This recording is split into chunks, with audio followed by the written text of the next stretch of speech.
Boa noite a todas e todos. Agradecer a presença de todos vocês aqui para mais uma noite nesse lugar que é o símbolo da resistência da cidade de São Paulo contra o fascismo.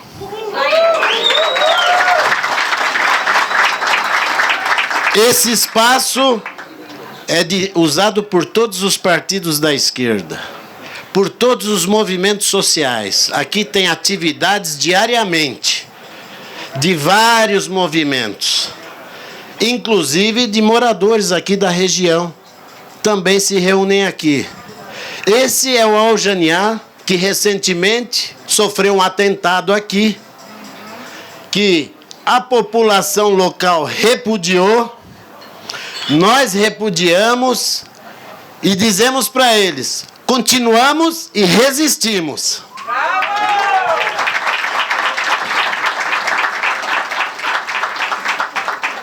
É o espaço que virou símbolo na cidade de São Paulo e todos vocês estão convidados para virem todos os dias aqui para comer uma comida palestina, né? Que aqui é a especialidade da casa, para tomar alguma coisa, conversar com os amigos, fazer as reuniões e continuar.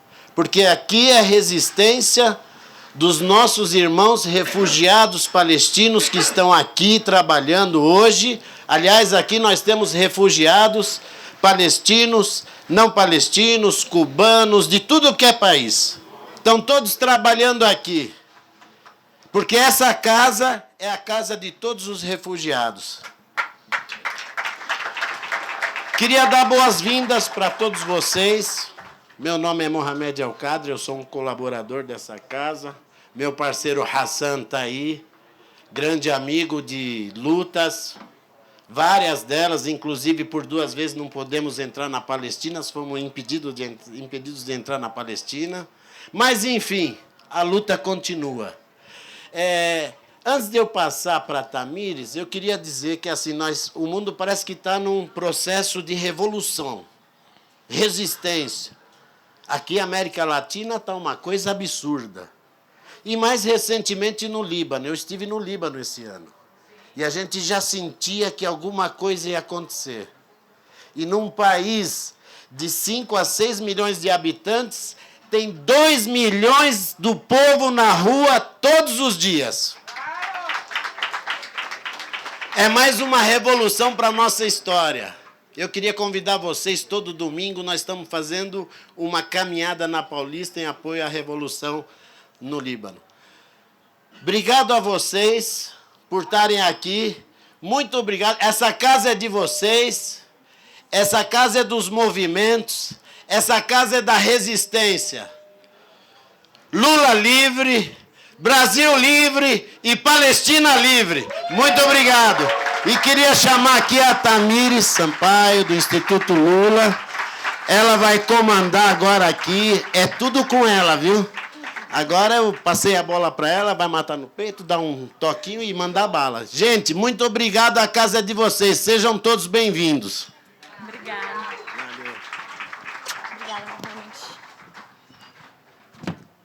Boa noite a todas e todos. Boa noite, presidente Lula.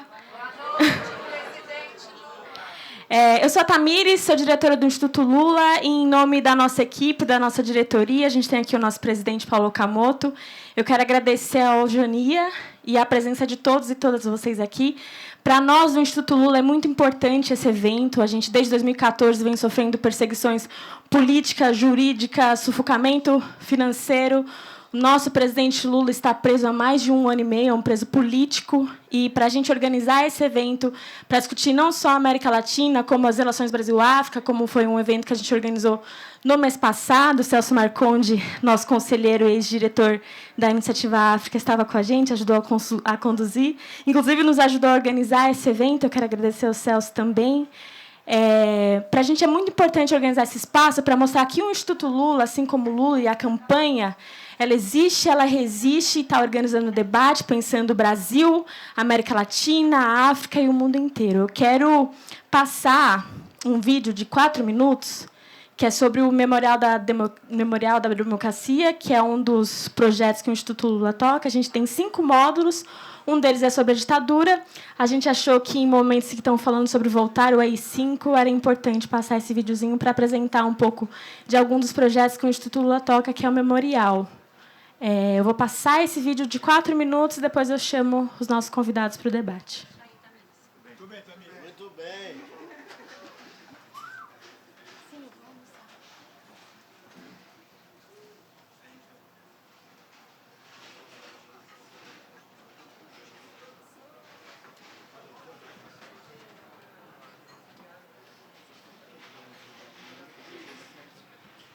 Eu vou aproveitar esse tempinho para agradecer a presença de algumas pessoas que estão aqui.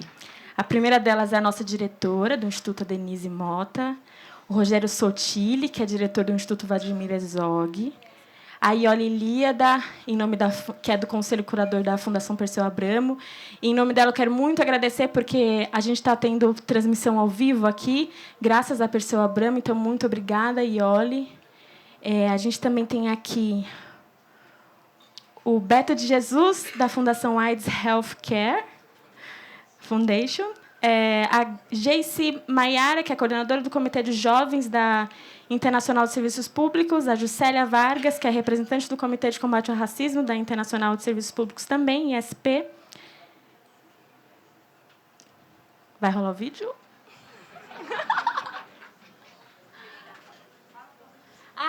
A Neuza está aqui, é do Comitê Lula Livre. Ela está colhendo assinaturas para o abaixo-assinado pelo Lula Livre. A gente também tem algumas... Eu estou comentando do memorial. Esse vídeo vai apresentar um pouco o que é o memorial. Mas a gente tem materiais que são adesivos, marca-páginas, que estão numa mesinha ali no canto. Quem quiser pegar, está disponível para todo mundo. Algumas pessoas que chegaram aqui mais cedo também receberam esse livrinho aqui.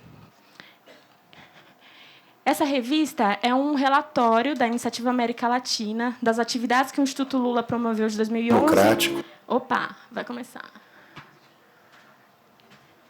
De 2011 a 2014, Luiz Dulce, que é um dos nossos convidados aqui da mesa, foi diretor da América Latina da iniciativa do Instituto, é responsável por praticamente todas as atividades que foram organizadas e que estão aqui presentes. Quem não conseguiu receber, porque acabou, esse relatório está disponível no site do Instituto Lula, então entra no institutolula.org e lá tem o relatório da iniciativa. O golpe de 1964, que derrubou o presidente João Goulart, interrompeu um dos períodos mais ricos, democráticos e participativos da nossa República.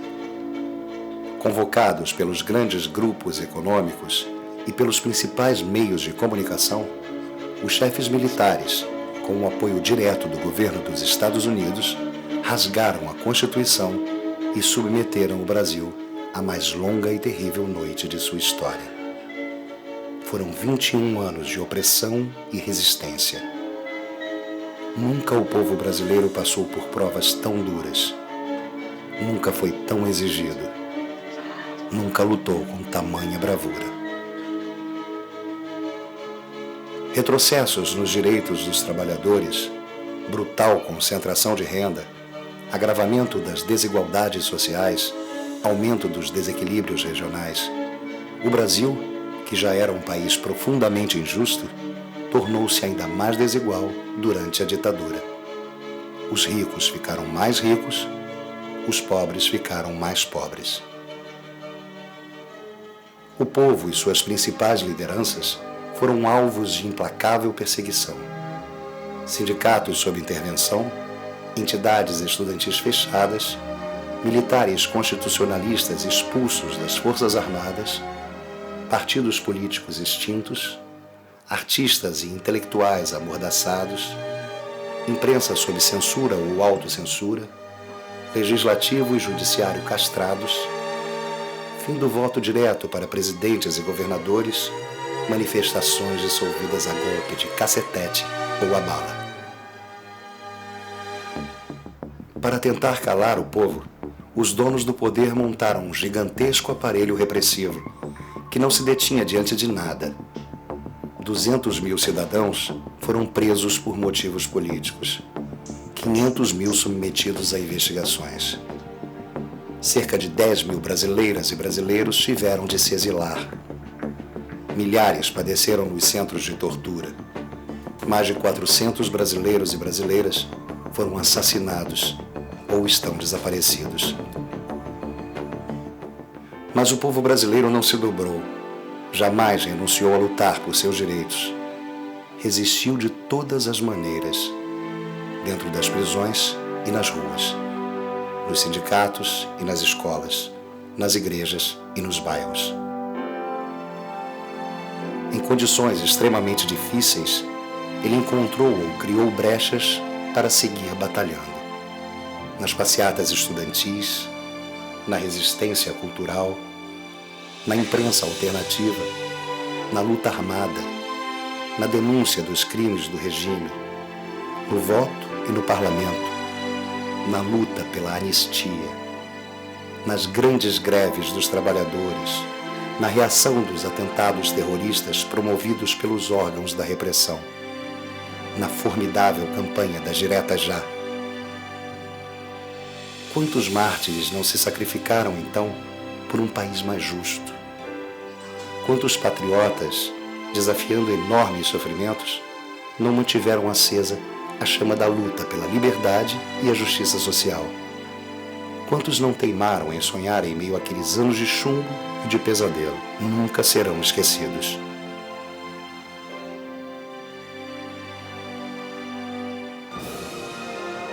Desse terrível período, nosso povo saiu mais forte, mais maduro e mais determinado. Aprendeu a duras penas que a democracia é uma conquista extraordinária que pertence a cada brasileira e brasileiro, que tem de ser cultivada, respeitada e fortalecida por todos nós. Ditadura nunca mais.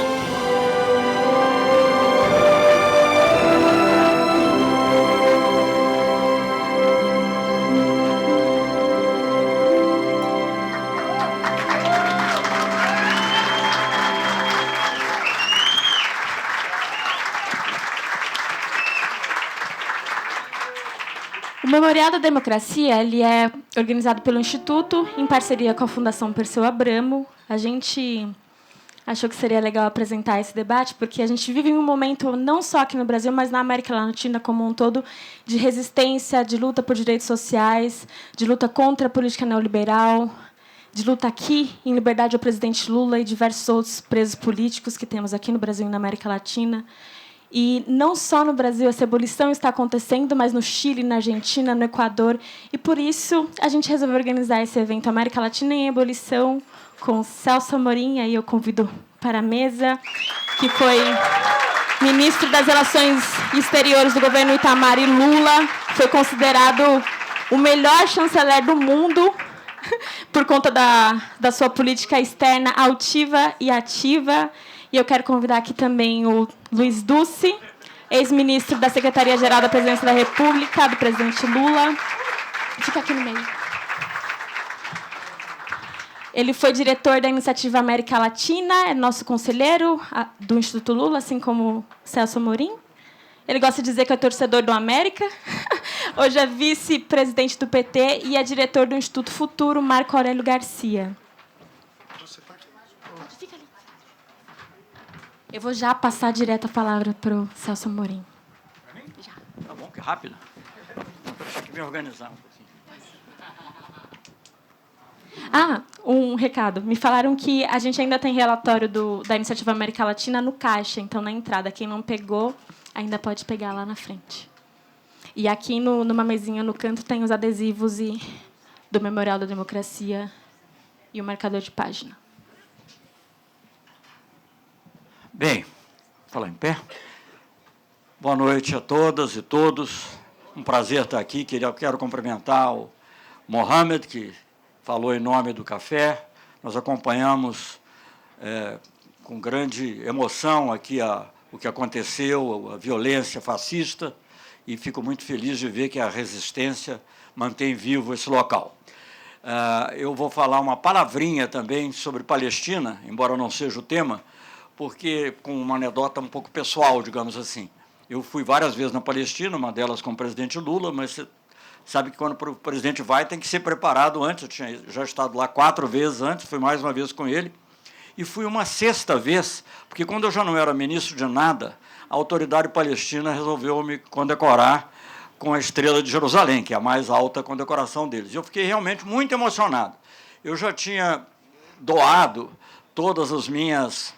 Enfim, essa penduricalho diplomático que vai se somando, mas essa eu não doei, essa eu guardei em casa. É a única que eu tenho em casa. Eu tenho 3 filhos cineastas, tenho até medo que eles usassem aquilo em alguma cenografia e tal, mas essa eu guardei comigo, porque eu tenho muito orgulho de ter recebido essa Estrela de Jerusalém. Quando eu não era mais ministro, eu já não podia fazer nada por ninguém. Achei uma homenagem realmente que ilustra o fato que é sabido que um dos... Aliás, foi registrado pela revista Foreign Policy, a mesma cujo editor, no momento de loucura, escreveu aquele artigo que você mencionou, mas a revista Foreign Policy, já no mês de dezembro de 2010, diz assim: o governo do presidente Lula não cessa de nos surpreender. Diz ele, quando todos já consideravam o governo encerrado, e o Lula e o seu chanceler reconheceram o Estado da Palestina, que foi uma coisa... Foi um momento de virada na América Latina, porque, tirando talvez os países bolivarianos e Cuba, nenhum outro reconhecia. Mas, quando o Brasil reconheceu, veio Argentina, Uruguai, Chile, foi, digamos, um rastilho, não vou dizer que é rastilho de pólvora, porque atualmente falar em rastilho de pólvora é perigoso, não se deve falar, mas, enfim, foi assim foi um grande segmento. Então, não poderia deixar de mencionar esse fato. Também não posso deixar de mencionar que assisti com emoção eu aqui provavelmente sou o único que tem idade de ter vivido esses momentos. Eu era um jovem adulto quando houve o golpe de 64. Eu entrei para o Instituto Rio Branco em 63, sob a égide da política externa independente, e terminei o curso em 64, já sob o golpe. Passei os primeiros anos pensando em como ia sair do Itamaraty, mas acabei ficando, embora tenha feito umas outras excursões. E esse vídeo certamente nos traz dolorosas recordações, mas também a esperança de que mesmo os piores momentos são mutáveis desde que haja determinação. Bem, vou falar um Lula livre aqui, antes de Lula livre, para começar, né? E, então, vou falar um pouquinho de América Latina. E vou começar um pouco, não pelo fim, mas pelo começo do fim, digamos assim. E o que eu acho que é o começo do fim? Outros já terão me ouvido falar isso, mas como as plateias mudam, eu vou tomar a liberdade de falar a mesma coisa, porque eu acho que é uma coisa importante. Todo mundo fala muito das capas da revista Economist, né? A revista Economist, revista inglesa, britânica, muito famosa, e teve uma capa que ficou muito famosa no Brasil, que é a capa do Cristo Redentor sendo decolando, né? Assim, propulsionado como se fosse um foguete aos ares. E aquilo era para ilustrar, digamos, o crescimento do Brasil, acho que foi em 2009. Mas eu acho que teve uma capa ainda mais importante do que ela e mais significativa, que em 2010, acho que tipo abril, maio de 2010, o Economist publicou na sua capa um mapa da América Latina. Estou entrando no tema, um mapa da América Latina, da América, aliás, do continente americano todo, ele, digamos, de cabeça para baixo, respeitando, quer dizer, levando em conta a convenção de que o norte fica em cima e o sul embaixo. É apenas uma convenção. Aliás, atrás da minha mesa tinha um mapa italiano inspirado em árabes, que era o contrário, que era o sul em cima e o norte embaixo. Enfim, o Economist colocou uma capa desse tipo, e o título da capa, com essa inversão, era a ascensão da América Latina não é mais o quintal de ninguém. Eu acho que ali começou a virada contra os governos que tinham se estabelecido na região. Eu acho que, naquele momento, aquelas pessoas que fazem parte do que se convenciona chamar como Estado Profundo norte-americano, que não tem nada a ver com Obama, nem com o Bush, pode ter alguma coisa a ver, mas não diretamente a ver com ele, mas aquelas pessoas que fazem parte da NSA, que depois espionaram a presidenta Dilma e a Petrobras, a CIA, os serviços de inteligência do Pentágono, o próprio Departamento de Estado e, quem sabe, talvez até alguns membros do capital financeiro, pessoas que estavam ligadas a investimentos, viram aquele mapa e falaram, tem alguma coisa errada. Tem alguma coisa errada. Porque a América do Sul se levantar e não ser mais o quintal de ninguém, nobody's backyard em inglês, é algo que não está nos planos. Se você pegar qualquer livro, que não, a gente obviamente vê esse termo de maneira muito pejorativa, e não deixa de ser, evidentemente, mas é um termo usado comumente pelas pessoas que estudam estratégia nos Estados Unidos, que estudam política de defesa, que estudam relações internacionais. Nós somos, para eles, o quintal. O quintal. O quintal no sentido que nós não estamos, digamos, diretamente nas áreas em disputa, né? O grande conflito leste-oeste se deu em torno da Europa e um pouco depois na Ásia. Não em relação à América Latina. Claro que chegou aqui com Cuba, chegou aqui com o Brasil, com os golpes de Estado, com tudo isso, mas, de qualquer maneira, com a exceção incomodíssima de Cuba e, por um pouco tempo, o Chile, a América Latina era, sim, o quintal dos Estados Unidos. Então, aquele mapa, com aquela legenda, eu acho que incomodou. E aí eu acho que é preciso, digamos assim, entender um pouquinho o que estava se passando. Eu vou me deter mais na política externa, porque é o que eu conheço melhor. Obviamente que eu poderia também lembrar para vocês que a América Latina e Caribe, mas a gente fala mais América Latina, sempre viveu uma série de contradições. A América Latina, ao mesmo tempo que era o quintal, mas ela tinha, digamos, uma elite mais ou menos culta, que queria fazer parte do centro, né? Embora economicamente nós fôssemos a periferia, como já os estudos do Raul Prebisch já diziam isso, os estudos da CEPAL. Mas outro dia eu fui a um lançamento de um livro convidado pela viúva, dos diários do Celso Furtado, Diários Intermitentes, lá no Rio de Janeiro, e ela comentou que o Celso Furtado, meu xará, nosso xará, né, Celso? Que o Celso Furtado, quando foi incluído no ato institucional número 1, que não tinha número na época, né, era só ato institucional, depois é que veio 2, 3, 4, 5. Quando foi incluído no ato institucional, ele nem entendeu, ele se achava um técnico. Diz ela, estou repetindo mais ou menos as palavras dela, tudo que ele queria era pensar o Brasil. Falei, bom, você explicou por que ele foi preso, ele queria pensar o Brasil. E a ideia não era que alguém pensasse o Brasil e que pensasse o Brasil como um possível ator internacional. E com relevância na região. Então, eu acho que aí estava grande parte do problema, quer dizer, você confrontar já o poder externo, o poder absoluto dos Estados Unidos. Isso se espelhou naquela época na política externa também, né? O Santiago Dantas, até houve agora não sei se polêmica, mas houve um rumor recente que o atual chanceler, né, vergonhosamente, teria mandado tirar o busto de Santiago Dantas da sala que tem o nome dele. Não sei se depois ele desmentiu, mas terminou o tweet em que ele desmente assim, mas podia ter mandado. Veja, gente, que coisa ignóbil, né? Isso não se passou, nunca houve. Quando eu procuro, não é o assunto, mas não há como deixar de falar. O que existe hoje no Brasil e no governo brasileiro, e sobretudo na chancelaria, é uma total anormalidade. Não é só ser de direita, eu convivi com pessoas de direita, posso gostar ou não gostar, posso lutar pelas minhas ideias e permitir que eles lutem pelas deles, dentro de um discurso racional. Eu poderia citar muitos nomes, não vou citar nenhum aqui para não criar problema, não ter vaia em torno de algum outro nome, mas, enfim, poderia conhecer muitos deles. Agora, o que existe hoje é uma anormalidade. Quer dizer, o Brasil vive um período anormal, e uma das coisas que mais me choca na grande mídia, já que temos aqui uma pessoa de desses jornais, é que essa anormalidade é vista como normal, mesmo quando critica. Você critica que fez isso, que fez aquilo, mas você não vê que nós estamos vivendo uma total anormalidade.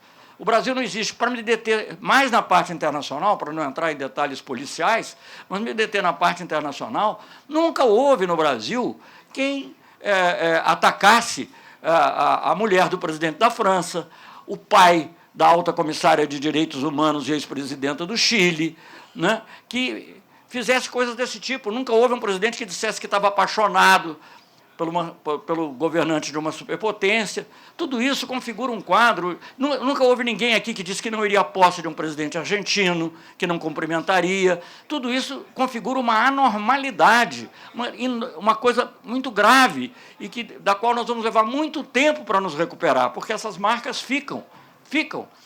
Não tanto só pela pessoa que está fazendo, mas pela passividade pela passividade da nossa elite diante disso. Eu, outro dia, dei uma entrevista para o Jamil Chad, no UOL, em que eu falei disso. E mencionei, inclusive, a falta de reação da Fiesp aos planos de redução tarifária unilateral do que tem o atual governo, né? O Guedes. Bom, dito pelo próprio jornalista, acho que isso não é um segredo, pouco depois da matéria ter sido postada, alguém da Fiesp ligou para ele e disse, não, tem uma nota aqui, uma nota que eles fizeram às pressas, xoxa, mas pelo menos é uma nota que diz que tem que haver consulta, que tem que ser no âmbito do Mercosul, que o Mercosul é muito importante, tal, já achei um progresso, mas não tinha feito nada. Quer dizer, você ameaça reduzir as tarifas dos produtos industriais numa proporção muito maior do que o Brasil pensou em fazer durante a rodada de Doha, de negociações comerciais, e era para fazer mediante compensação. Você, em troca, ia ter eliminação, ou pelo menos redução importante dos subsídios agrícolas que nos prejudicam o agronegócio e a agricultura familiar. Não, isso era de graça. Está para ser de graça essa redução tarifária, quer dizer, essa decisão de que o Brasil não será mais um país industrial. Não será mais um país industrial, porque nós não teremos condição de resistir aos produtos estrangeiros. E não é ser anti-americano com isso, não. É produto americano, produto europeu, alemão e também produto chinês, o que for. Não é? Então, isso é uma coisa impressionante e esse conjunto de atitudes todas são levadas com normalidade. Tudo isso é normal. Então, isso me chama muita atenção. Mas eu estava falando disso tudo por causa do Santiago Dantas, que introduziu a política externa independente, que conceitou... Na realidade, isso foi inaugurado, em boa parte, não foi pelo Juscelino, não, que é mineiro, mas o Juscelino teve uma boa... Não, Juscelino procurou conciliar todos os interesses. O Juscelino era um grande conciliador, o que não deixa de ser uma qualidade quando você vê o mundo de hoje. Mas, enfim, o Juscelino era um grande conciliador. Mas é inaugurada pelo Jânio Afonso Arinos, mas o Santiago Dantas é quem conceptualiza. Eu acho que nunca um ministro, de qualquer pasta, passou tão pouco tempo e marcou tanto o ministério e a política dele quanto o Santiago Dantas. Ele foi 8 meses ministro do Exterior. Depois ele foi ministro da Fazenda também, mas ele realmente se notabilizou como ministro do Exterior e é uma marca até hoje. Bem, queriam retirar o busto dele. Mas, enfim, eu entrei sob a égide dessa personalidade muito importante e logo tive que enfrentar outras situações. Mas voltando à América Latina, de um modo geral, nessa época eram já muito conhecidos no Brasil os estudos da CEPAL, os estudos que separam centro e periferia. Né? O Prebes trata muito disso e mostra como, digamos, a América Latina e a América do Sul deixou de se industrializar. E não é só uma dicotomia indústria-agricultura, é porque, deixando de se industrializar, também não desenvolveu tecnologia, não desenvolveu capacidade própria de ter uma competitividade internacional, naquela época, pelo menos. Então, já havia essa dicotomia. Havia também a ideia, se falava muito, o próprio Celso Furtado tem um livro chamado Desenvolvimento... Agora voltou, tá bom.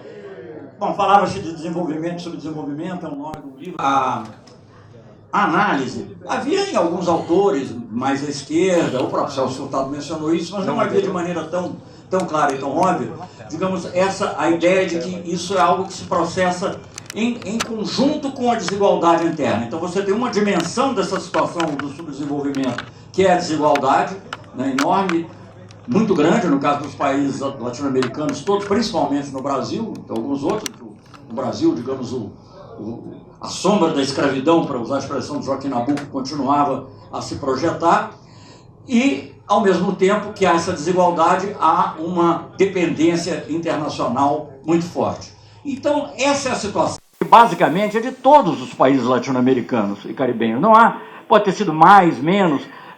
Eu me lembro que um estudioso da CEPAL, uma vez fez uma análise em que ele dizia assim, em espanhol chama ele casilheiro vazio, é a casa no sentido de tabuleiro de xadrez ou de dama, a casa vazia da América Latina. Ele faz uma matriz e ele mostra, digamos, os países com algum dinamismo econômico e os países um pouquinho mais de equidade. Então ele mostra entre os países com dinamismo econômico, naquela época que ele estudou o Brasil, nos anos 60, 70. Mas e os países com maior equidade, mostra o Uruguai. Agora, o que não tinha era nenhum país com dinamismo econômico e com equidade ao mesmo tempo. Essa era a casa vazia da América do Sul. Na realidade, lá para cá, a situação só fez quase que se agravar, no sentido com alguns hiatos. Mas o fato é que essa era uma situação da América Latina e do Caribe no conjunto. E aí, nós já tivemos exemplos históricos vários aqui no continente de que todos os governos que tentaram ampliar a justiça social e, ao mesmo tempo, dar maior autonomia aos países, foram derrubados. Foram derrubados, em geral, por golpes. 2 exemplos clássicos aqui, de muito tempo atrás, foram o Getúlio e o Perón. Mais tarde, já nos anos 60, 70, Goulart e Allende, para falar apenas dos exemplos mais óbvios que todo mundo sabe. Então, é essa condição de ser um país subdesenvolvido, com pouca capacidade de produção tecnológica, com pouca capacidade de produção da indústria, dependente sempre de matérias-primas, etc. E, ao mesmo tempo, um país em que a desigualdade é produzida e reproduzida em cada ciclo econômico. E a dependência externa, idem, essa é a condição dos países da América Latina. E eu acho que foi uma coisa excepcional, que eu pulando um pouquinho as coisas como elas ocorreram, porque não é o caso de fazer uma longa história aqui, mas, digamos assim, depois das ditaduras militares, com a volta da democracia, com uma série de fatores que ocorreram, o início desse milênio é marcado por uma mudança. Uma mudança em que essas duas coisas começam a ser atacadas de maneira firme, sobretudo a desigualdade. A desigualdade é a maior chaga da sociedade brasileira e, eu volto sempre a dizer, a desigualdade aqui não é só uma desigualdade de classe, é uma desigualdade de gênero e é, sobretudo, uma desigualdade de raça. Enquanto nós não entendermos isso profundamente, o povo brasileiro não estará representado. O povo brasileiro... Nós não estaremos, eu participo de um grupo que chama Projeto Brasil Nação. Eu digo, aí está do racismo. Não, mas não é uma coisa à parte. Se nós não resolvermos o problema racial, nós não estaremos criando uma nação brasileira. Não temos uma nação brasileira plena, porque temos ainda a sombra da escravidão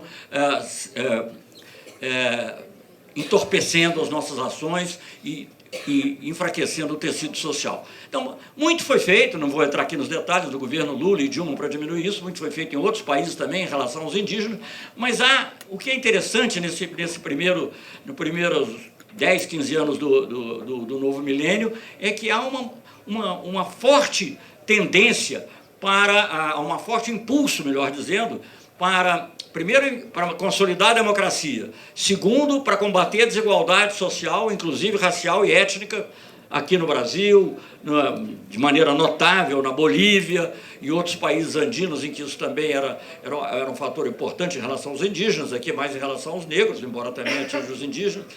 Há uma forte tendência nisso. E, ao mesmo tempo, uma reformulação da política internacional do país que procura colocar esses países, no caso eu vou falar mais do Brasil, mas eu acho que isso está presente nos outros, colocar a América Latina e o Caribe, mas sobretudo o Brasil, numa nova posição no cenário internacional. Eu acho que, digamos, o Brasil percebeu, né, que nós estávamos vivendo, o governo do presidente Lula, que estávamos vivendo um mundo que era mais multipolar, que o poder não estava tão hegemonicamente concentrado, até porque os Estados Unidos estavam engolfados, sem trocadilho, na Guerra do Golfo, lá no Iraque, e nós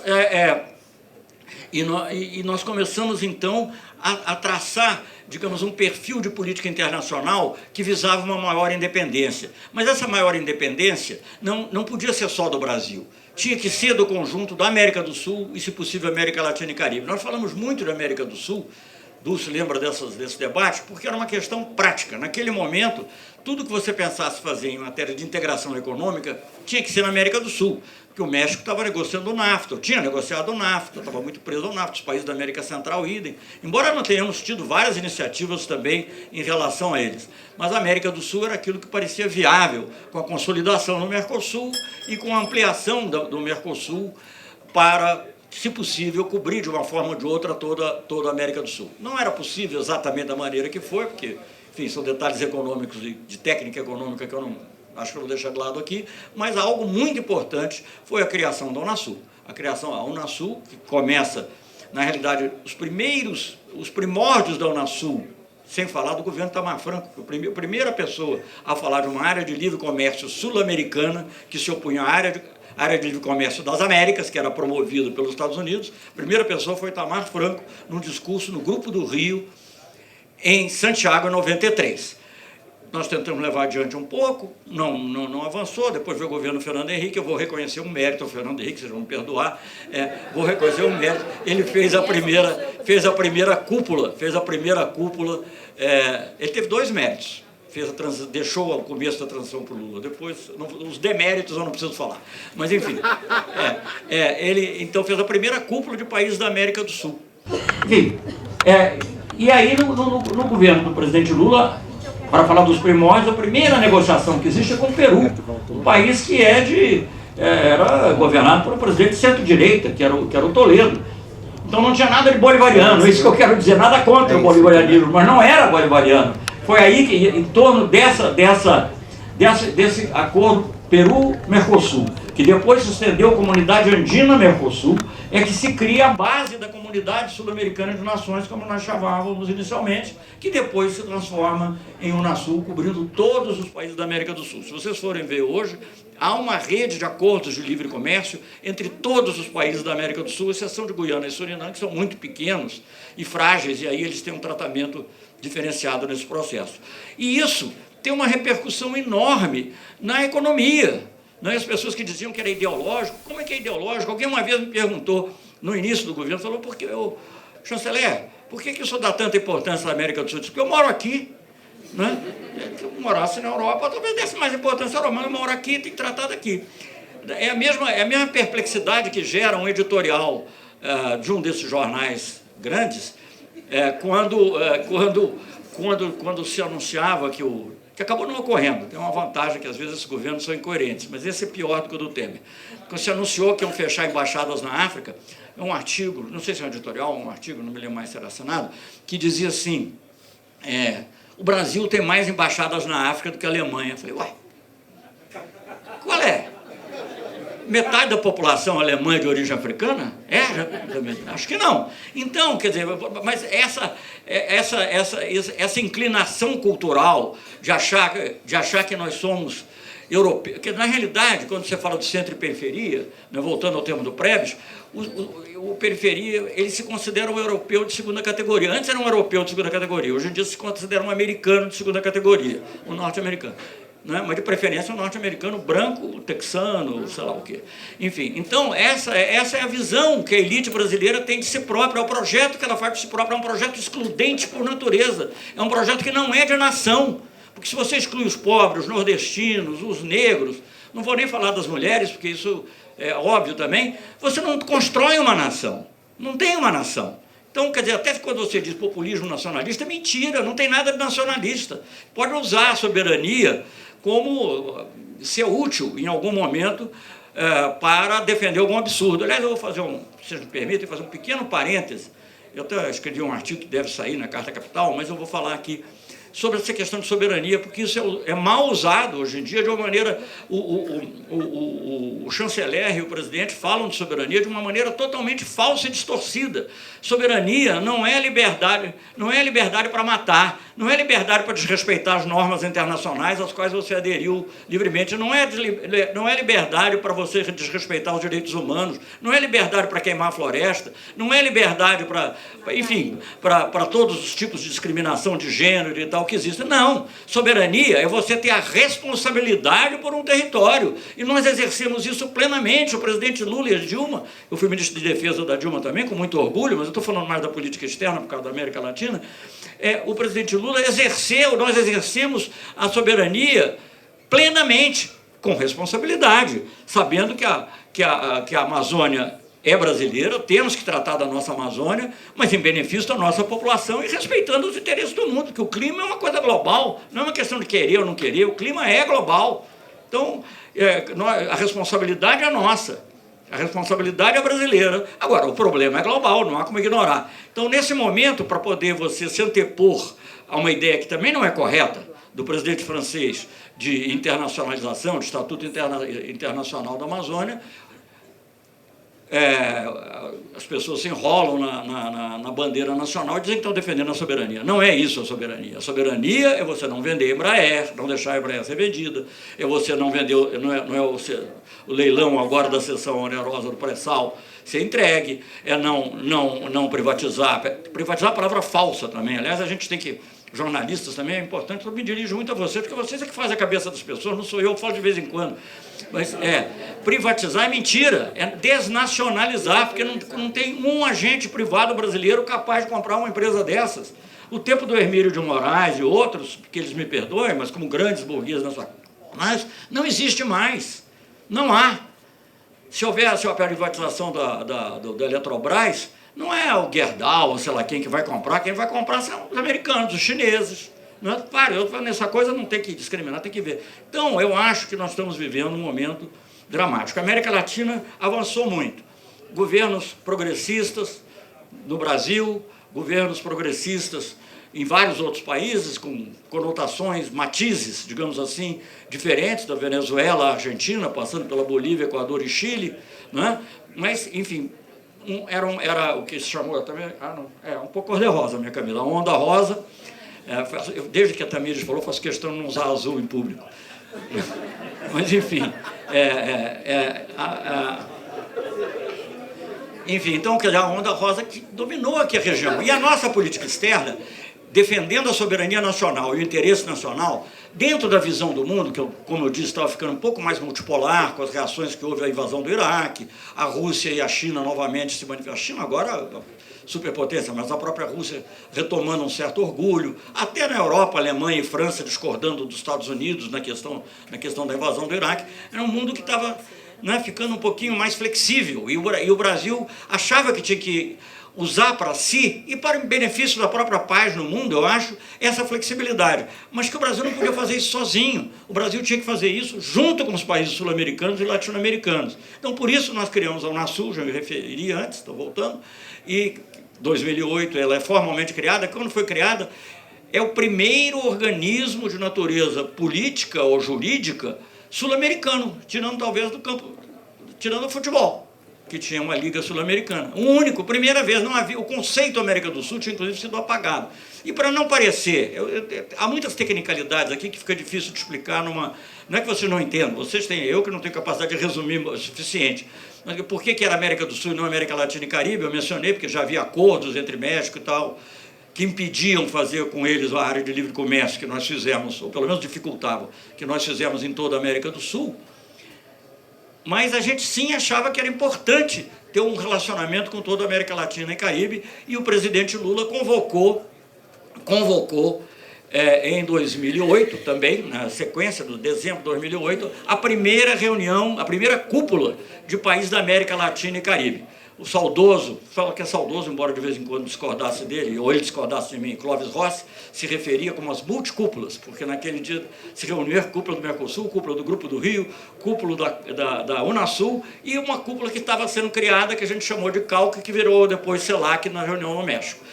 E a CELAC é também, quando houve essa reunião, em 2008, é a primeira vez que os países latino-americanos e caribenhos se reúnem sem a tutela dos Estados Unidos e sem a tutela europeia. Bem, você tem isso. Você tem o combate à desigualdade aqui. Você tem o pré-sal, muito importante a decisão de manter o pré-sal controlado basicamente pela Petrobras. Você tem uma política externa que aproxima o Brasil da África, dos países árabes, sem hostilizar Israel. Inclusive, eu devo dizer isso também, eu fui 5 vezes a Israel. E o presidente Lula foi o primeiro presidente brasileiro a visitar Israel. Não foi o Bolsonaro, foi o presidente Lula. A gente muda a história, mas tem um limite para mudar a história. Dizia um ministro do governo anterior, de modo que eu não vou citar o nome também, para evitar coisas, mas depois eu descobri que a frase é de um pensador inglês que é muito boa, que no Brasil até o passado é imprevisível. Né? Então, de repente, você descobre que o primeiro aí lá foi o Bolsonaro, etc. E tal. Mas, enfim, então, a relação com Israel era uma relação correta, tanto assim que, ao mesmo tempo que uma revista brasileira publicava a minha foto do lado almedinejado, como se nós fôssemos os dois detratores de Israel, o Netanyahu estava pediu ao Lula, naturalmente, queria que era o presidente, mas acabou sobrando para mim, para ajudar a mediar a questão da fronteira com a Síria. E eu mantive contato direto com o Netanyahu, imagine. E ele até dizia, não ligue para o meu chanceler, ligue para mim, porque ele não confiava, o chanceler dele era Dose, vou te contar. Netanyahu parecia uma pomba comparado com o chanceler. Bom, enfim, então essa política externa, e eu vou só resumir aqui agora para já chegar perto do final. e criação de novos fóruns, fórum com a África, fórum com países árabes, América do Sul unida, América Latina e Caribe unida, IBAS, Índia, Brasil e África do Sul, que foi uma coisa, a primeira vez que 3 países em desenvolvimento, um em cada continente do mundo em desenvolvimento tal. E é o IBAS que resulta, é do IBAS que resulta os BRICS, em grande medida, e antes que me digam que não, que o Jim O'Neill, do Goldman Sachs, já tinha pensado, eu tinha pensado só um nome.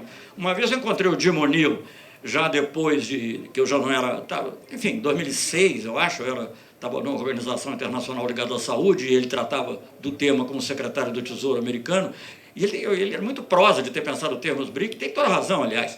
E eu disse assim, ô Jim, sei lá, ó, primeiro chamei de Lord, porque ele era Lord, depois chamei de Jim. Ô Jim, você que inventou os BRIC, né? E ele disse, sim, eu falei, mas fui eu que fiz. Quer dizer, na realidade, não fui eu, foi o Brasil, foi o Lula, mas na hora aí eu achei que era mais engraçado eu dizer dessa maneira. Mas, enfim, então, porque nós é que fizemos, porque, na realidade, os BRICS, há outros fatores, eu não posso simplificar. E, claro, que o crescimento da China é um fator excepcional, o fato da Rússia ser importante, mas a Rússia e a China viviam batendo na porta do IBAS, porque queriam entrar. Por que a gente não pode fazer parte? Porque a gente não é democracia? Sei lá. Vocês não acham que a gente é democracia? Então, eu não estou falando teoricamente, são conversas que eu tive com o chanceler russo, Igor Ivanov, antes do Lavrov, e eu tenho uma nota, inclusive, dessas reuniões que havia à margem das reuniões do G8, tinha uma bilateral Brasil-China, G8 mais 5, tinha o Brasil-China, e o Rugental, o último comentário era que queria elogiar o IBAS. Por que esse cara está elogiando o IBAS? Qual é a dele? Enfim, eles achavam que ganhariam um pouco do que se chama soft power, poder brando, com a participação de países como Brasil, Índia e África do Sul, num grupo que eles mesmos teriam também a importância. Bom, você tem pré-sal, tem BRICS, tem esses fóruns todos, tem a América do Sul, que não é mais quintal de ninguém, segundo o Economist. Está na hora de mudar. Está na hora de mudar. Como é que foi, não sei, eu nunca saberia os detalhes, né? Não sou um estudioso, eu pessoalmente um investigador das relações da nossa justiça, dos nossos procuradores, com o Departamento de Justiça americano, mas muita coisa já está publicada a esse respeito, de modo que não é preciso fazer. E, evidentemente, a leniência, a passividade ou a cumplicidade de uma grande parte da elite brasileira. Essas duas coisas se juntam, né? E aqui, então, começa. E o Brasil, talvez não tenha começado, cronologicamente, essas coisas são um pouquinho assim, às vezes vai e vem, mas o Brasil era, digamos assim, a joia da coroa nesse processo. No processo, digamos, em inglês se chama rollback, quer dizer, de você mandar para trás a onda cor-de-rosa, os partidos progressistas, os partidos que defendiam a soberania, que defendiam a unidade da América do Sul, que defendiam maior justiça social, o Brasil era o de maior peso. Não quer dizer que eles não tenham atuado em outros. Na Argentina eles ganharam pelo voto, agora perderam de novo, mas, enfim, tinham ganhado, não sei que influências houve, não vou entrar nisso, mas e quando não era possível ganhar pelo voto, ganhava de outra maneira, como foi no Brasil, como foi em outros lugares. Só que, com todo esse processo, né, obviamente tem um objetivo estratégico de manter sob a órbita, mas tem também o objetivo econômico de manter manter esses mercados abertos para o neoliberalismo e, sobretudo, para o capital financeiro. Agora, só que eu acho que o neoliberalismo não percebeu, ou, digamos, as pessoas que, como o neoliberalismo não é uma pessoa, mas as pessoas que comandam ou atuam dentro de uma agenda neoliberal, não perceberam que existe uma coisa que se chama povo. Né? E ele foi muito longe na execução das suas teses. Então, você tem os indígenas no Equador, a população, inclusive grande parte da classe média no Chile, na Argentina foi possível com os partidos mais organizados e em uma situação diferente pelo voto. Nós estamos vendo, digamos assim, um contra-retrocesso. Nós estamos vivendo isso. Uruguai, nós temos esperança, mas, enfim, vamos ver. Mas, de qualquer maneira, para o conjunto da região, nós estamos assistindo com um fato muito importante, que foi a mudança no México também. É algo muito importante. Para quem estuda política internacional, olhem bem, digamos, o que a gente poderia chamar um eixo do bem. O eixo do bem, no momento, é México e Argentina. O Brasil está de lado. O Brasil adotou uma posição tão anormal que eu acho que ele está se tornando disfuncional até para os Estados Unidos. Até para o Trump. O Trump cumprimentou. Porque o Trump cumprimentou. Aliás, antes o Mike Pompeo tinha cumprimentado, depois o Trump ligou, disse que quer encontrar com com Alberto Fernandes, né? E o Brasil adota uma posição, quer dizer, você tem que entender, relação internacional é diferente. Eu já convivi com muitos governos de direita, centro-direita, direita que diz que é centro, centro que diz que é centro-esquerda, tudo isso já existiu, né? Ou até a direita militar, que enfim, nunca vi o que existe agora. É uma total anomalia, é disfuncional até, se você quer se subordinar aos Estados Unidos, mas você está se subordinando de uma maneira disfuncional. É possível que isso tenha algum efeito prático, não sei se terá. Eu acho que essa não é a nossa principal preocupação. Isso é uma preocupação deles, para quem isso não está funcionando. Para nós, a principal preocupação é conseguir recriar um movimento forte, importante, com grande mobilização pelos ideais de progresso social e de independência econômica, de independência na área internacional. O que passa necessariamente pela América Latina. Não há, o que eu dizia sempre é o seguinte, olha, eu não estou falando isso para agradar ninguém, não, porque às vezes eu falando que o Brasil sempre muito grande, o Brasil é grande, o Brasil é metade da América do Sul, em território, população, etc., e PIB. Então, disse, olha, o Brasil é grande, tem dúvida. E sempre achei que o Brasil tinha que agir como um país grande, mas o Brasil não é grande o suficiente para o mundo de blocos em que a gente vive. Agora, a América Latina é, a América do Sul é. Então, é muito importante a gente ter consciência de que a gente precisa reforçar cada vez mais essa unidade, trabalhar por isso e fazer. Nós fizemos isso com base numa visão plural. O presidente Lula era muito amigo do Chaves, mas ele recebia o Uribe. Cada vez que o Uribe tinha um problema, ele vinha para Brasília, não ia para Washington, porque ele sabia quem podia ajudar e quem ajudava, de fato, a resolver as coisas pacificamente era o presidente Lula.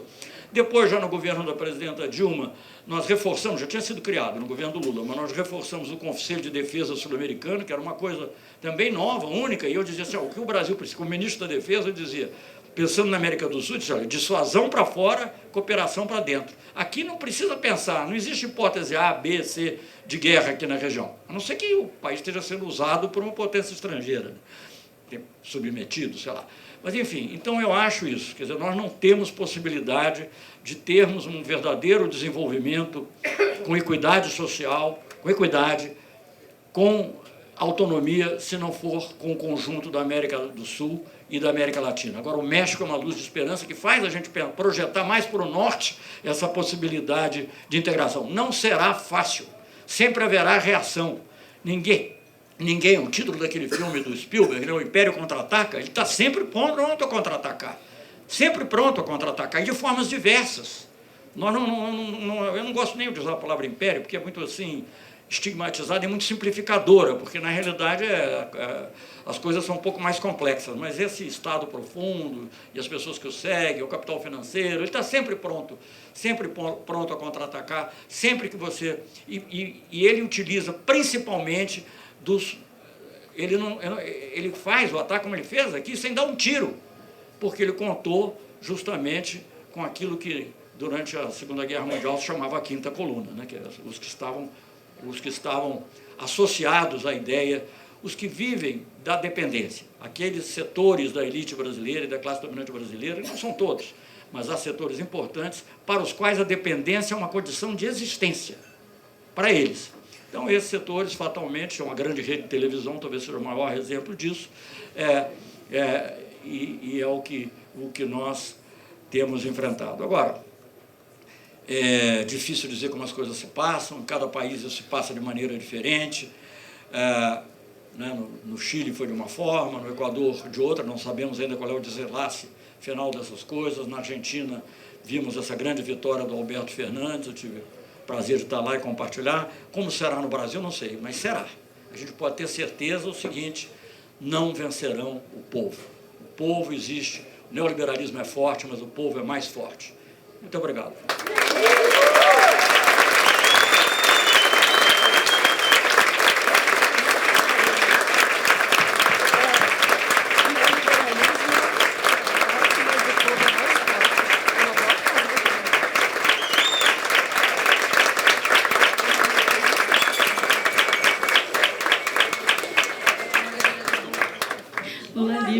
Lula livre. Muito obrigada, Celso, Muito obrigada.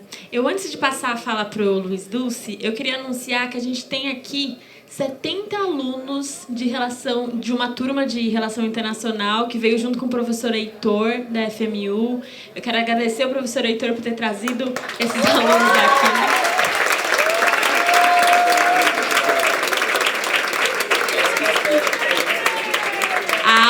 A aula de Relações Internacionais de hoje foi aqui no Eugenia, junto com o Celso Amorim e o Luiz Dulce. Passo agora imediatamente a falar para o Luiz Dulce, nosso conselheiro do Instituto Lula, ex-diretor da Iniciativa América Latina, diretor do Instituto Futuro, Marco Aurélio Garcia. Bem, a gente tem que pegar as boas orientações. Se é para ficar de pé, vamos ficar de pé. Boa noite para todos os companheiros, né? É um prazer estar aqui junto com a Tamires, o Celso e todas vocês.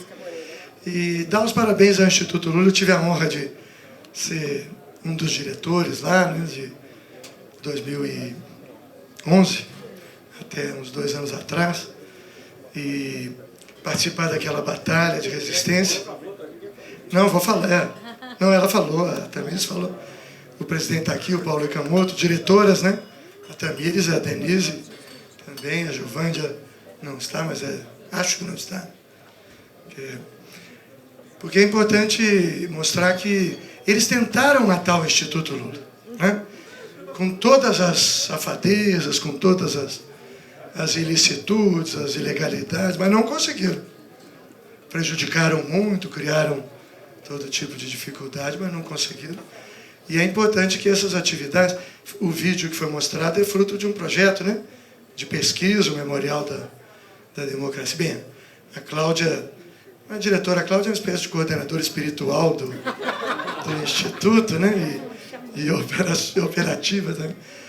Aquele é um projeto muito bonito de pesquisa histórica, né, com vários ciclos da história do Brasil, que o Franklin Martins coordenou, né, com historiadores de várias universidades brasileiras. Então é muito importante também que uma atividade como essa, que o Instituto possa, com todas as limitações, mas voltar a fazer as suas atividades, manter, né? Então estou muito feliz de estar aqui. Eu também sou conselheiro. E tem o outro Celso Marcondes, que é nosso grande amigo. Também é um coordenador espiritual, mas que trabalha muito no operacional também. Enfim, estou muito feliz de estar aqui por todos esses motivos, em primeiro lugar. E vou fazer apenas alguns comentários para completar, sublinhar, talvez, alguns aspectos do que o nosso Celso Amorim falou, que a exposição é a dele, né? Mas, o primeiro aspecto que eu queria falar é a importância da discussão internacional para a própria resistência democrática no Brasil. As questões internacionais, para quem é de esquerda democrática, transformadora, sempre são muito importantes, né? O internacionalismo é um mérito das esquerdas, das forças transformadoras. Mas agora ficou mais importante ainda, porque a extrema-direita que governa o Brasil trouxe para o debate interno e para a disputa interna, nacional, as questões de política externa. De uma maneira torta, né? Deturpada, mas ela trouxe. Trouxe na campanha eleitoral do ano passado, com uma série de fake news e tudo. E faz parte do discurso, inclusive, do presidente da República, né? Ele toma a iniciativa de pautar dessa forma completamente esdrúxula e criticável, né? Como disse o Celso Amorim. Mas, então, isso está dentro da nossa vida. Mas não é só por isso, não. Como já foi dito, e muito bem, né? Na exposição daquele que foi considerado, de fato, a Tamires falou, e por uma revista que não era uma revista progressista, não, né? Democrática, mas reconhecendo que naquele momento o Celso era o melhor chanceler do mundo, pela qualidade do trabalho do país, pelo respaldo também do presidente Lula, mas pelo tipo de política que estava sendo feita, né? Então, eu acho muito importante, quer dizer, está no debate, faz parte do debate interno do Brasil, a discussão sobre política externa. E acho que vai fazer cada vez mais. essa atitude do Bolsonaro de falar não vou cumprimentar o presidente democraticamente eleito da Argentina, tem método nessa loucura. Não é só loucura, não. Tem cálculo, tem uma racionalidade ultraconservadora, mas tem. Né? Isso precisa ser enfrentado, precisa ser analisado. Essa análise precisa ser também compartilhada, não só com especialistas, mas com cidadãos, cidadãs, né? Pessoas interessadas, com as lideranças populares, com os partidos de esquerda. Precisa fazer parte da nossa ação. Né? Então, também por isso, um debate como esse, né? Queria saudar também as pessoas que estão assistindo pela internet, porque são muitas. A gente percebe que há um interesse grande, pessoas no Brasil inteiro. A Tamires falou que eu sou torcedor do América Mineiro e torcedor fanático. Não é por exclusão dos times grandes de lá, não é por paixão clubística. É só por fanatismo alguém poderia ser. Né? Mas, enfim, a Série B também existe. Faz parte da democracia, né, Rogério? Nosso Rogério Sotino. Mas eu sei que... E é muito importante a internet, porque ela permite que pessoas, não só nas capitais, mas no interior, né? Na Amazônia.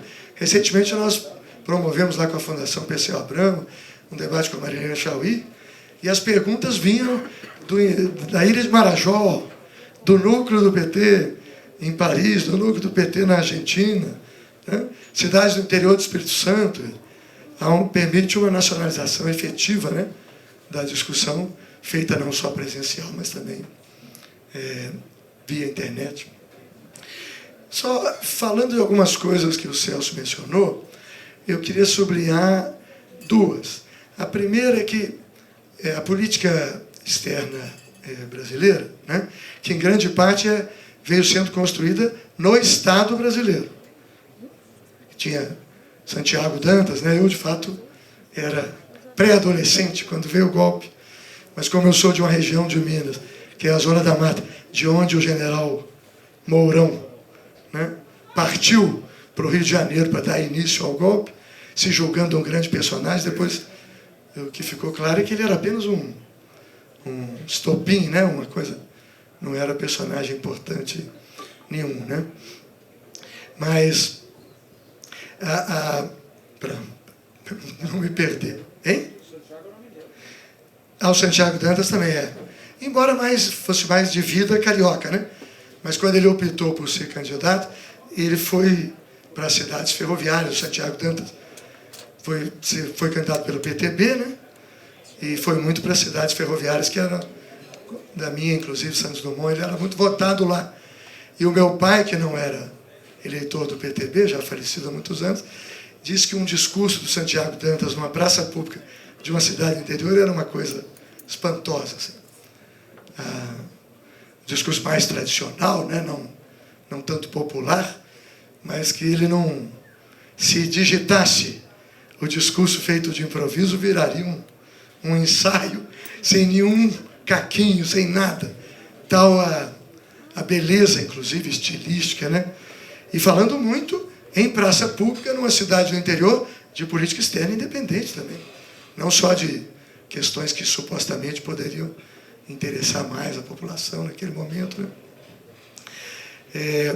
Mas o que eu queria dizer é o seguinte: a política que o Celso mencionou, em parte, né, foi uma construção do Estado brasileiro, da sociedade brasileira, que o Itamaraty expressava.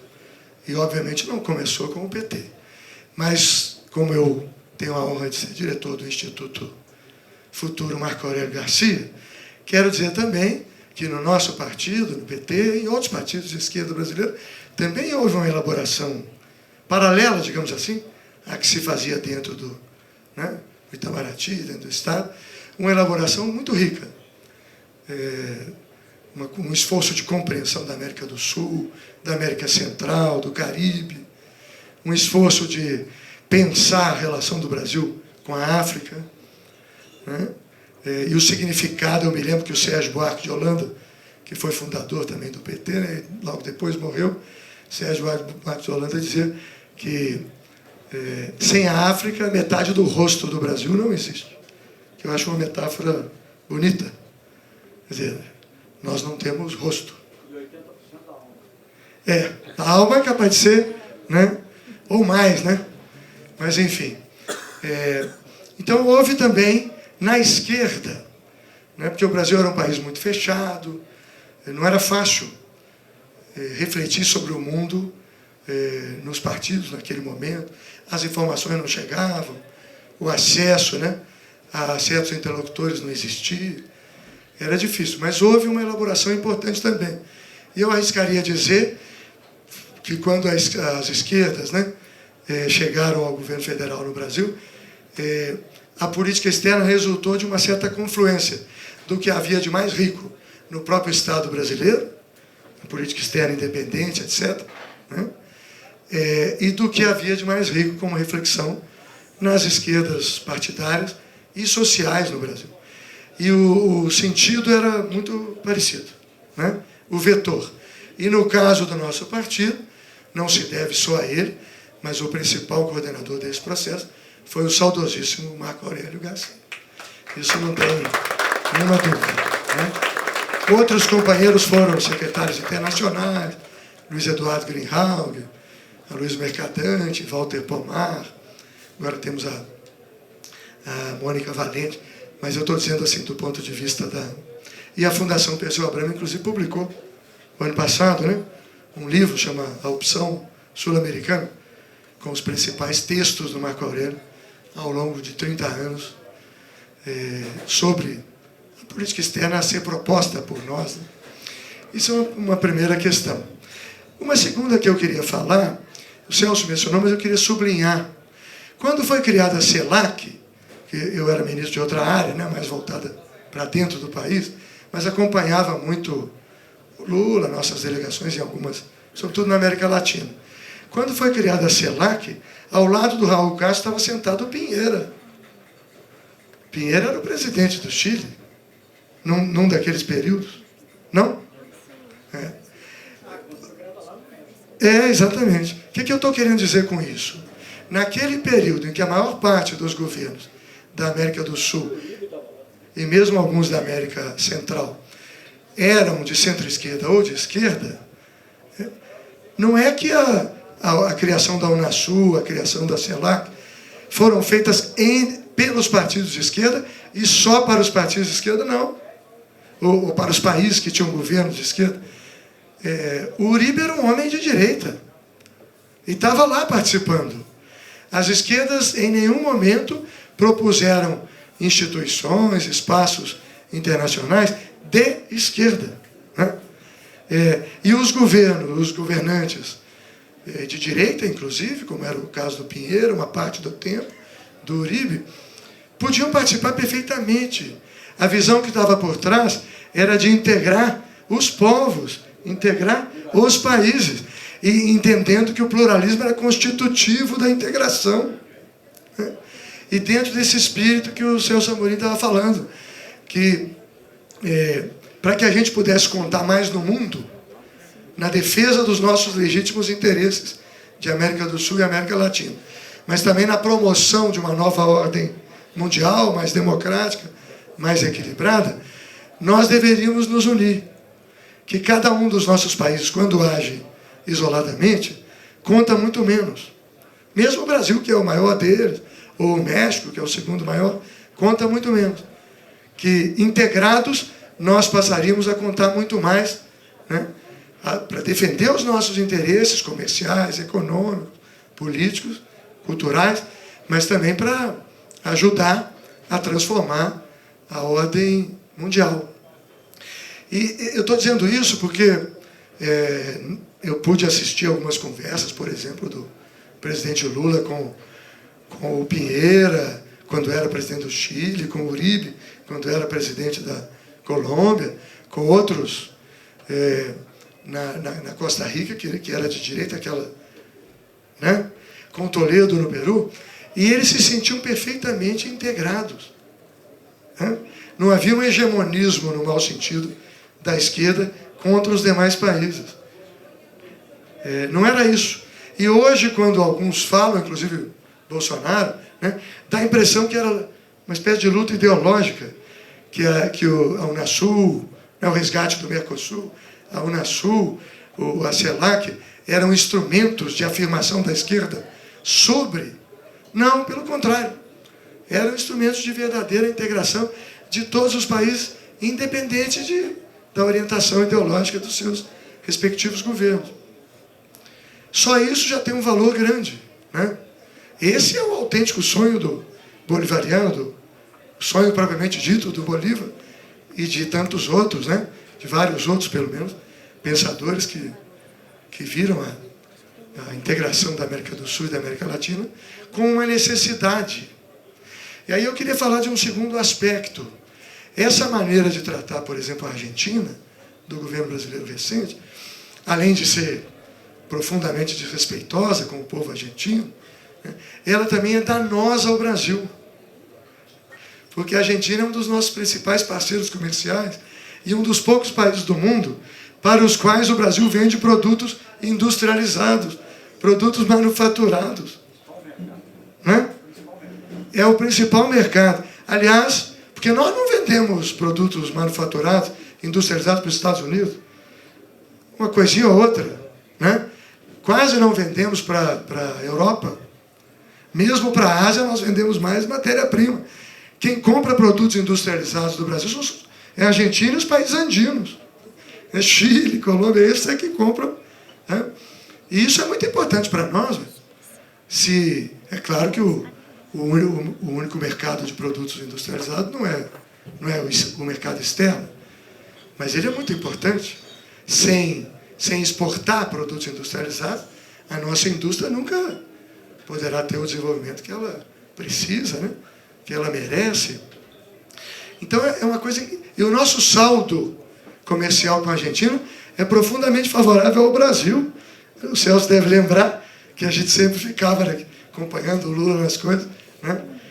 Tentando pensar formas de relação comercial com a Argentina e com outros países da América do Sul que fossem mais equilibradas, que o saldo não fosse tão exageradamente favorável ao Brasil, porque a integração também tem que interessar a todos, né? Tem que beneficiar de alguma forma a todos. Eu não tenho os números aqui de cabeça, mas graças a esforços como esse do resgate do Mercosul, da criação da Unasul, que não tinha um sentido só comercial, só econômico, né? Pela primeira vez, depois de criada a Unasul, acho que a primeira presidente foi a Bachelet, não foi? Tem a impressão que foi. Vieram as crises do Equador e da Bolívia, e quem mediou não foi mais os Estados Unidos, nem a OEA, que tem sede, né, nos Estados Unidos, é muito influenciada ali. Quem fez a mediação e colaborou para que as crises, naquele momento, no Equador e na Bolívia, tivessem solução democrática, foi a Unasul, né, com a participação de todos os seus membros, inclusive do Brasil, do Lula, do Celso. Mas o crescimento do comércio na América do Sul e na América Latina, durante aquele ciclo chamado progressista, foi imenso. Eu não tenho os números de cabeça, mas é uma coisa assim de sair de 20 bilhões para 150, uma coisa enorme, né? Vendendo e comprando. O Brasil passou a comprar mais, o que era bom, né? E passou a vender muito mais, muitíssimo mais. Então, tinha um sentido ideológico, na melhor acepção dessa palavra, né? Mais filosófico, eu diria, do que propriamente ideológico, no sentido de doutrina política, né? Tinha. É impossível você fazer um processo desse tipo sem ter reflexão, pensamento, né? Valores, ideias, força que sustentem um projeto importante como esse. Porque se tiver só interesses, não tiver ideias, a coisa não se sustenta. Na primeira crise, afunda, né? Então tinha assim. O ex-presidente Lula, por exemplo, se apaixonou, né, uma paixão, igual ele se tornou um apaixonado pela questão da educação pública, pela educação universitária, para expandir o ensino público, que quem conheceu ele há 30 ou 40 anos, ele sempre deu muito valor à educação, mas não era um apaixonado, né? E ficou uma pessoa assim que também a questão da América Latina, da integração. Aí passou a conhecer muito mais cada povo, né? Seus hábitos, seus costumes, sua dimensão linguística, etílica, que também é muito importante, né? Eu me beneficiava muito disso, porque eu gosto muito de cachaça. E as aguardentes dos respectivos países, o rum, né? A tequila, enfim. Então o Lula já não podia tomar essas coisas, mas havia quem tomasse por ele, em intenção dele, em algumas dessas viagens. Eu era um desses. Né? Então ele passou a conhecer muitos países, né? Não só de ouvir dizer, mas de visitar, e continuou fazendo esse trabalho intensamente depois que saiu da presidência. Né? E isso me machuca muito, machuca todo mundo que está aqui, certamente, né? Porque o fato dele ter continuado, depois de ser presidente, a visitar a África, sabe, de maneira tão comprometida, né, com o aprofundamento da relação Brasil-África, a cooperação universitária, a cooperação na área de saúde, visitar a América do Sul, a América Central, países pequenos da América Central e do próprio Caribe. Isso é um mérito, né? Um tremendo mérito de alguém que conseguiu, tendo saído do cargo, né, continuar defendendo aquela mesma causa. E muitas vezes foi apresentado de maneira distorcida, como se fosse algum tipo de erro. Não, pelo contrário, né? Podia ficar tranquilo fazendo suas coisas, sem dedicar tanto do seu tempo a essa causa da integração, mesmo depois de ter sido presidente. Né? Bem, eu falei então dessa questão eu me lembro que o presidente Pinheiro, uma vez, falou com o presidente Lula, falou: Lula, eu nunca imaginei que eu, sendo um homem de direita, né, fosse tratado com tanto respeito, né, e de maneira tão tranquila e até afetuosa nesses encontros, nesses eventos de chefes de Estado da América Latina. Né? Aí o Lula falou: ô Pinheiro, aquele jeito dele, ô Pinheiro, você aqui é o Chile, você foi eleito presidente do Chile, né? Está representando o povo do Chile, um país importante para nós. Então aqui não é de direita ou de esquerda, nós estamos reunidos. E as deliberações eram consensuais, né? Ninguém impunha. Havia uma maioria de governos de esquerda naquele momento, ou de centro-esquerda no continente, mas não tinha votação, esquerda contra direita. Era tudo construído, era tudo consensuado, na busca do bem comum, para usar um termo aí que o meu querido Patrus Ananias gosta muito, porque embasa o socialismo cristão também, dele e de tantos outros, talvez estejam aqui. Né? Esse é um aspecto. Eu queria destacar também um outro. Né? Quando a ofensiva da extrema-direita, que não começou na América Latina só, existe evidentemente no mundo hoje, né? Uma ofensiva da extrema-direita. A Europa tem muitas dificuldades. Agora, em estados... Cada nova eleição regional na Alemanha é um susto, porque a extrema-direita está ganhando, né? Inclusive na antiga Alemanha Oriental. Então é um fenômeno mais amplo, que eu não vou tratar aqui. Mas quando a ofensiva da extrema-direita começou a produzir resultados para eles na América Latina, foi difundido por muitos comentaristas e tal, a ideia de que tinha acabado um ciclo progressista e começado um ciclo conservador na região. Né? E parecia uma ideia verdadeira, mas não é. Não é. Isso é falso, não corresponde à realidade dos fatos. Quando havia uma maioria de governos progressistas, em vários países, inclusive países de peso populacional, econômico, como a Colômbia, os governos não eram progressistas. Nunca houve na América do Sul, na América Central, um período em que todos os governos fossem progressistas. Na América Central tinha vários governos conservadores, em países importantes também. No México, naquele período, os governos estavam longe de ser progressistas. Tinha um restinho de política externa latino-americanista do PRI, mas para dentro do país, o PRI no México já tinha assumido o neoliberalismo mais ortodoxo. Né? E agora, então, quando se falou acabou, dá a impressão como não sei como é que fala aqui em São Paulo, lá em Minas, no Mineirão é a dengue, que é a associação, informa, sai fulano, entra Beltrano. Né, aqui no Morumbi ou no Pacaembu, deve ter alguém quando fala no microfone, né? Quando tem uma substituição. O tom era esse. Tá? Saem os governos de esquerda, entram os governos de direita. Mas não é verdade. Não é verdade por vários motivos. Né? E a experiência está mostrando. Seja na resistência social, né, como no Chile, como no Equador, seja na resistência que começou social também, que a vitória eleitoral na Argentina não foi fruto de uma estratégia só eleitoral. Houve várias greves gerais na Argentina nesses anos. Né? E quando a gente ia na Argentina, no primeiro ano do governo Macri, o estado de espírito de uma parte da população era parecido com o estado de espírito de uma parte da população no Brasil ao longo desse ano. Sabe, de decepção, de tristeza, né? Pela vitória da extrema-direita. E pouco depois, relativamente pouco depois, quer dizer, 4 anos depois, eles ganharam pelo voto, mas fruto de uma resistência popular combinada com uma resistência institucional. Né? Então, não era verdade antes que todos os governos fossem de esquerda ou de centro-esquerda, como não é verdade agora, né, que haja uma onda que vai contaminar a América do Sul e a América Latina toda com governos conservadores.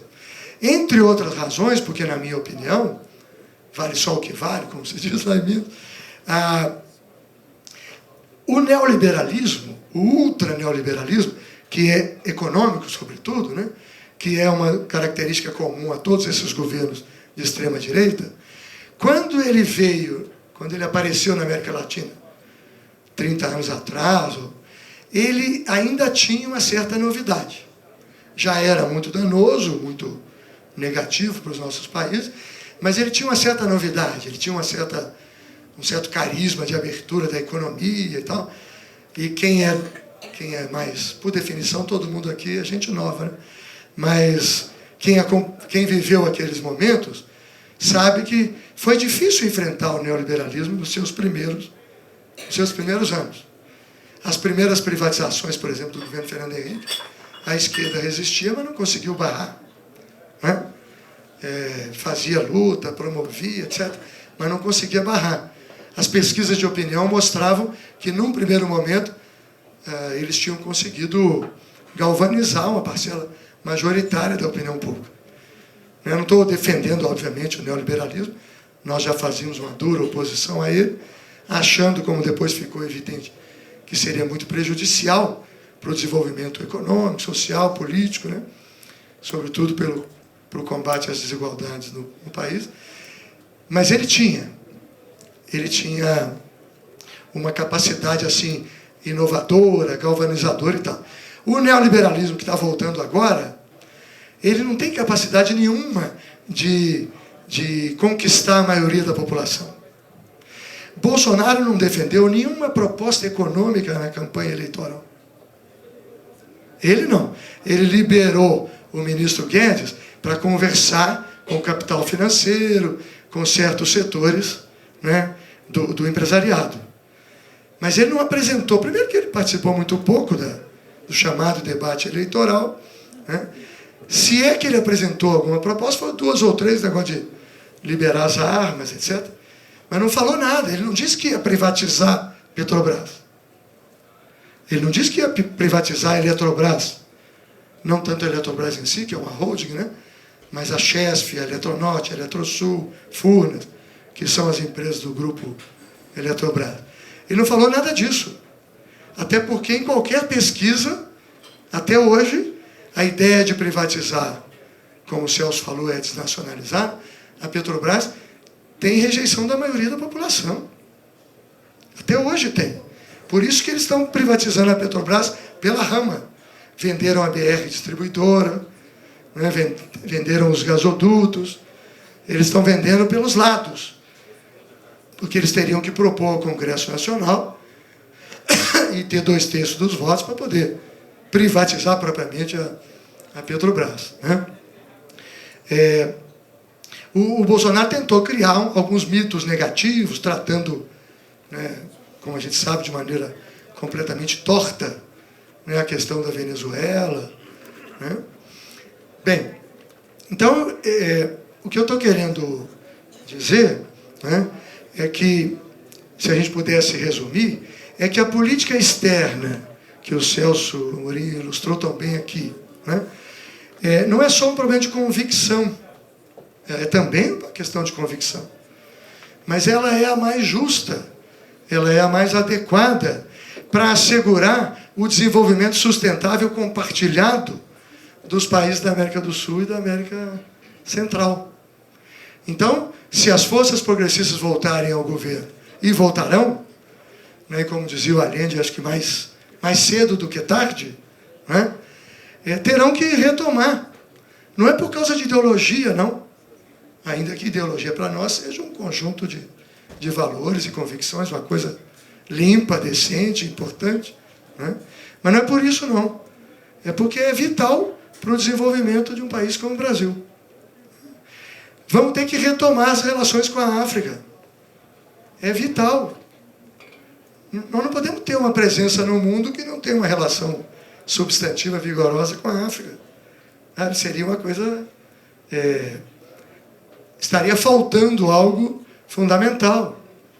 E isso se deu sem nenhum tipo de política anti-norte-americana, né? Anti-europeia. Não havia esse, como é que chama isso? Maniqueísmo. Né? Que para buscar a integração da América do Sul e da América Latina, a gente precisava ser anti-norte-americano. Pelo contrário. Não, aí é diferente. Eu tive o privilégio de acompanhar o Lula e o Celso quando o Brasil defendeu na ONU uma posição contrária à invasão do Iraque. Né? E lembro que quando o Lula, aquela tradição que vem, acho que do Oswaldo Aranha, não sei, do Brasil ser o primeiro país que fala nas assembleias da ONU, o Lula falou claramente contra a invasão do Iraque, né? E desceu, o Bush ia subir para falar, comentou com ele, mais ou menos, você pegou pesado ainda. Aí o Lula virou para ele, aquele companheiro nosso que estava traduzindo, Sérgio, né? Você pegou pesado, ele falou, não, vocês estão fazendo uma coisa muito errada, falando ele para o Bush, né? Errada para o mundo, para o Iraque, errada para vocês também. Porque esse tipo de coisa, além de prejudicar o povo invadido, gera um enorme ressentimento. Eu nunca esqueci disso. O Lula falando isso gera um enorme ressentimento. Quando houve a coisa das torres gêmeas, eu me lembrei muito disso. Né? Porque um país pode ser militarmente muito mais poderoso do que o outro, pode invadi-lo, etc. O que não significa que essas coisas não têm consequências, né? Objetivas e subjetivas. Bem, então eu queria acrescentar um pouco isso, porque vai ter que voltar. É o melhor para o país, aperfeiçoando, corrigindo o que tiver que corrigir. Né? Nesse sentido, a vitória do Alberto Fernandes, com a Cristina Kirchner como vice, e aí eu estou dando uma opinião pessoal minha, a conduta dela foi muito importante. Ao propor que uma outra pessoa, que tinha mais condição de integrar forças que, inclusive, não estariam com ela, forças até peronistas, mais moderadas, que tinham dificuldade de apoiar, como o Sérgio Massa, lá da província de Buenos Aires, né? E como vice, quer dizer, sempre a direita tentou apresentar a Cristina Kirchner como uma pessoa sectária, né? E é um gesto de grandeza, que ela estava liderando as pesquisas, poderia ter sido a candidata, percebeu que havia uma alternativa melhor, né? E adotou. Por último, eu queria dizer, né, que, para nós, no Brasil, situações como essa do Chile, né, do Equador também, ainda que no Equador tem uma componente indígena muito forte. Né, e mesmo os governos progressistas anteriores, do Rafael Correa e tal, tinham alguma dificuldade com os movimentos indígenas. Não era uma coisa tão simples. Né. As políticas de desenvolvimento, às vezes esbarravam em dimensões que eu arriscaria chamar de antropológicas da cultura indígena, né? Havia uma certa contradição, que é um tema que eu acho que nós teremos que discutir no Brasil. Quando as forças progressistas voltarem, né? E quando muitos jovens e muitas jovens que estão aqui forem ministros, forem outras coisas, que os mais velhos já aplaudirão de longe, como é o nosso caso, né? A questão do modelo. Porque eu acho que no Equador, no Chile eu não sei dizer, no Equador não é só questão econômica. O detonador foi aquele tarifaço, né? De 130% de reajuste no óleo diesel. Como o óleo diesel impacta tudo, transporte, alimentos, impacta tudo na economia popular, é uma loucura, né? Mas lá tinha uma dimensão também indígena, forte. E aí a questão da Amazônia, como está colocada no debate brasileiro de hoje, na minha opinião, eu tive, no passado, morei 2 anos em Belém do Pará e 6 meses na Ilha de Marajó, trabalhando com educação de adultos e tudo. Então, me interesso muito.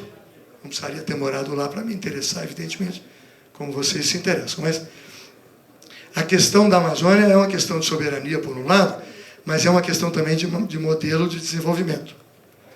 Provavelmente, as forças progressistas brasileiras, quando voltarem a governar o país, terão que inovar um pouco num modelo que eu chamaria de socioecológico, que busque combinar as conquistas materiais com uma sustentabilidade ativa.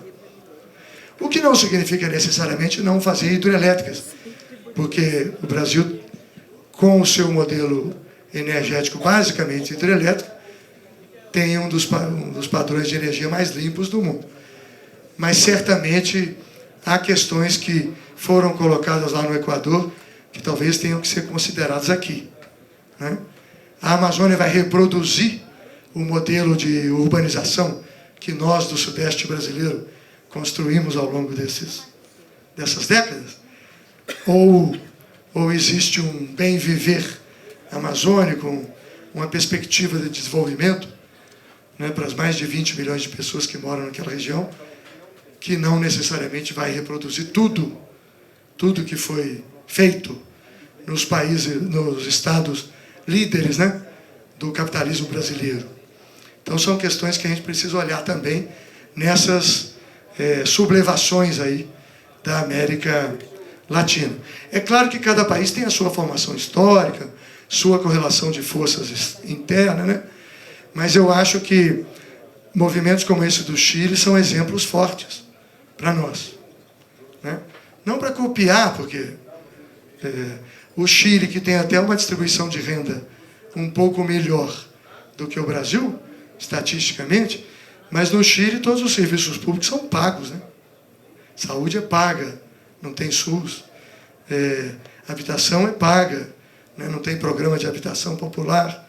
A Previdência é esse modelo que o Paulo Guedes queria implantar no Brasil e que agora parou de falar, porque, né, é uma previdência pública, é uma previdência privada, que só quem pode pagar, né, tem condição, a rigor, de se aposentar. Então, são situações diferentes, né? Os governos progressistas no Chile conseguiram reverter algumas coisas do pacto de redemocratização, que manteve essas coisas, mas não esses aspectos. Talvez o Chile seja o país da América do Sul e da América Latina, como um todo, onde o neoliberalismo ortodoxo mais conseguiu, né, afirmar suas políticas, e onde as forças progressistas depois menos conseguiram, digamos, reverter as características do modelo. Mas eu acho que tudo funciona, né? Não é que o pessoal se mobiliza no Chile e no dia seguinte a mesma coisa acontece em outros países. Mas as pessoas prestam atenção, né? Elas prestam atenção. E da mesma forma como houve aquelas mobilizações de 2013, manipuladas, claramente manipuladas pela direita, pelos meios de comunicação de direita a partir de um certo momento, há um processo subterrâneo, né? E o neoliberalismo, que agora está voltando dessa maneira, com isso eu encerro, ele é muito predatório, ele é muito destrutivo. Não estou dizendo que não possa, que a economia brasileira não possa, o PIB não possa crescer 0,5%, 1%, pode. Agora, gerar emprego não vai gerar com esse modelo, né? E quando gera esse tipo de emprego ruim, né? É evidente que as políticas contra a saúde pública, contra a educação pública, né? De redução drástica ou até de extinção da política habitacional, tudo isso vai gerando consequências na vida da população muito, muito fortes, muito poderosas, né? Então, eu acho que a gente deve prestar cada vez mais atenção nos nossos vizinhos, né? Na Venezuela também. Ninguém é obrigado a concordar com tudo que se faz de política macroeconômica. O Lula mesmo falava muito com o Chávez, depois com o Maduro. Vocês tinham que aproveitar a riqueza do petróleo para diversificar a indústria venezuelana, para diversificar a estrutura produtiva venezuelana. Enfim, agora, ninguém pode aceitar, né, o imperialismo norte-americano querendo, na verdade, invadir e ocupar a Venezuela para tomar conta do seu petróleo, de uma das maiores reservas de petróleo do mundo, né? Ali não tem nenhum interesse pela democracia, que a Venezuela já teve ditaduras no passado apoiadas pelos Estados Unidos, né? Teve governos ultraconservadores, e não havia preocupação nenhuma com a democracia venezuelana naquele momento, né? Então, essa ideia de que os povos têm direito de autodeterminar o seu destino, isso precisa valer, né? E nós sempre defendemos muito isso, colaborando pela via negociada para superar os impasses, né, onde há crises desse tipo, mas sem aceitar de modo nenhum, né, a política imperial, belicista dos Estados Unidos, que o presidente Bolsonaro queria apoiar na prática, porque se dependesse só dele, alguns chefes militares dele e do chanceler, o Brasil teria cedido uma parte do seu território na Amazônia para a operação de tropas norte-americanas, né? E os chefes militares não deixaram também, além da opinião pública brasileira, né? Mas eu estou falando essas coisas para completar um pouco e essa belíssima exposição do Celso, né? E dizer que esses temas hoje fazem parte da... Alguém falou uma vez, são conversas de mesa de bar. Eu estava no Vale do Jequitinhonha, em Minas Gerais, outro dia, em Araçuaí, e depois que terminou um debate do Congresso do nosso partido, as primeiras perguntas eram todas sobre política internacional. Não eram sobre Minas, não era sobre questão... Depois vieram, mas as primeiras eram todas, né, sobre se tinha mais informação sobre o que está acontecendo na Bolívia, o que está acontecendo no Chile, na Argentina. Uma curiosidade de gente simples, né, de uma região agrícola, muito pobre, pela questão internacional, o que é ótimo, né? Eu, pelo menos, acho ótimo que esse interesse enorme. E aí, quando eu vejo uma turma também de estudantes de relações internacionais aqui, né, participando e pensando, cada vez mais esse debate vai ser importante para nós. Hoje é uma parte estrutural do nosso projeto. Quando eu era menino, eu tenho 64 anos, quando eu era menino era uma coisa só de gente que gostava de política externa, mas não parecia ter a ver diretamente com os destinos internos do país. Hoje está tudo ligado. Então, para pensar a democracia brasileira, precisa pensar no continente. Para pensar o desenvolvimento brasileiro, precisa pensar o desenvolvimento do continente. E se nós pudermos fazer isso de modo compartilhado, será muito mais rico, não só para os nossos vizinhos, né, mas também para o próprio povo brasileiro. Obrigado.